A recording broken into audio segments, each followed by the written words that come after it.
আসসালামু আলাইকুম। আজকে আগামীকালকে ঈদ, ঠিক আছে, ঈদের শেষ বেচা কিনে বলতে আজকে চলে আসলাম আমারও সেখানে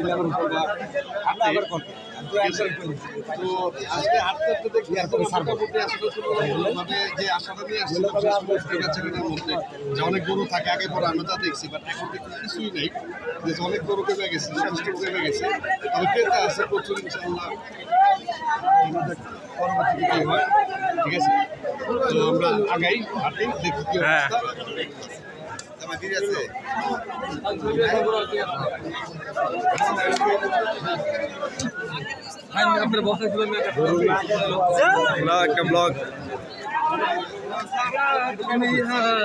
তো যাই হোক, আমি আমার মতো মানে হাঁটা শুরু করলাম হাটের মধ্যে। তো আমি ট্রাই করছি যে বিভিন্ন কোনায় কোনায় যাওয়ার জন্য, মানে দেখার জন্য কী অবস্থায় কীভাবে কী আছে না আছে। তো ম্যাক্সিমাম বাসি ফাঁকা, মানে হাট অলরেডি খালি হয়ে গেছে যা বুঝলাম, ঠিক আছে। খুবই সামান্য পরিমাণে কিছু গরু ছিল, বাট কাস্টমার অনেক ছিল, ঠিক আছে। তো দেখতেছি তো কিছু কিছু গরু রয়েছে, ব্যাপারীরা রয়েছে, কিছু ব্যাপারী রয়েছে, মানে অনেকে আমার মনে হইতেছে যে আসলে এই রাতে এই গরুগুলো বিক্রি হবে কিনা, কারণ কাস্টমার যারা ছিল তারা বেশিরভাগ দেখলাম দামই করতেছিল, কেনাকাটা একটু কমই করতেছিল। কারণ আমার মনে হয় এইবার মানুষজন আগেই গরু কিনে ফেলছে। তো যাই হোক, আমি বেসিক্যালি গতকালকে আপনার গরুর হাট পুরাটা পরিদর্শন করছি, পুরাটা ঘুরছি এবং ভিডিও করছি এবং আপনাদেরকে বুল ফাইটও দিয়েছি। ও ভালো কথা, আমার ভিডিও লাস্টে আজকেও একটা গরুর ফাইট আছে, এই ফাইটটা আরেকটু স্ট্রং ফাইট। তো অবশ্যই আমার ভিডিওর লাস্টে ওই ফাইটটা দেখবেন, ঠিক আছে। এ হচ্ছে গারল। তো গারলটা হওয়ার পরে মনে হলো যে কালকে তো আমি গরুর হাটে ঘুরছি, আজকে আমি কেন না ছাগলের হাটটা ঘুরে আসি। তো আমি আমার সাথে আমার ফ্রেন্ডরা ছিল, তো আমি ওদেরকে নিয়ে ছাগলের হাটে চলে যাই। তো আমি আমার মতো করে টুকটাক করে ভিডিও টিডিও করি। তো যা দেখলাম যে ছাগল হাটে মোটামুটি ছাগল ছিল, ঠিক আছে, পরিমাণে একটু কম হইলেও ছাগল ছিল, ঠিক আছে, কাস্টমারও ছিল। আর পাবলিকের দেখলাম গরুর থেকে ছাগলের প্রতি চাহিদাটা বেশি ছিল আজকে শেষের দিনে, ঈদের শেষে, মানে কোরবানি আগামীকালকে কোরবানি ঈদ, আজকেই হাট শেষ।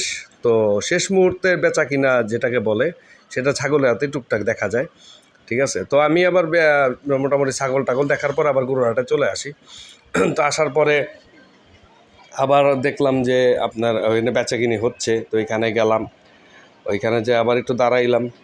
দেন আবার দেখা গেছে যে হাঁটতে হাঁটতে আমার খুব পরিচিত একজনের সাথে দেখা হয়ে গেল, সে একটা গরু কিনতেছিল। তো আমাকে সে বললো যে ভাই আপনি দাঁত চিনেন নাকি, দাঁত উঠছে কি না। তা আমি অনেকক্ষণ চিন্তা ভাবনা করে আমি বললাম যে আসলে শিওর হওয়া দরকার। তো শিওর হয় না হয় আমি বললাম যে ভাই আমি তো বলতে পারবো না। এনিওয়ে, আমরা সেই গরুর কাঙ্ক্ষিত মারামারিতে চলে আসছি। এখানে আসলে একতরফা মারামারি হচ্ছিল, একজন আরেকটা পিটাইতেছিল, দ্যাটস ইট, ঠিক আছে। ওরে প্রচণ্ড পরিমাণে চার্জ করে বেড়াইতেছে। তো যাই হোক, এনে বহুত হিসাব কিতাব, তো সবাই বলতেছিল এটা মরে যাবো, ছাড়াও, খুব মানে খুব চরম ফাইট, ঠিক আছে।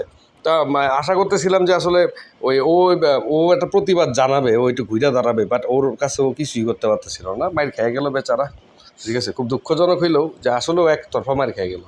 তো যাই হোক, এখন নর্মালি আস্তে আস্তে করে সবাই ছাড়ানোর ট্রাই করতেছে। ও একটু পাগলা টাইপের গরু, যারা ফাইট করছে ওরে নিয়ে একটা খুঁটির সাথে বেঁধে দেয়। তো বেঁধে দেওয়া শেষে পরে আমিও একটু কাছে যা দেখলাম আর পাগলামে টাগলামে দেখা যায় কিনা। এই আজকে এইবারের মতোই আসলে আমাদের গ্যান্ডা পৌরসভার একমাত্র গরুর হাট আজকের মতো শেষ, এবং আগামীকালকে পবিত্র ঈদুল আজহা।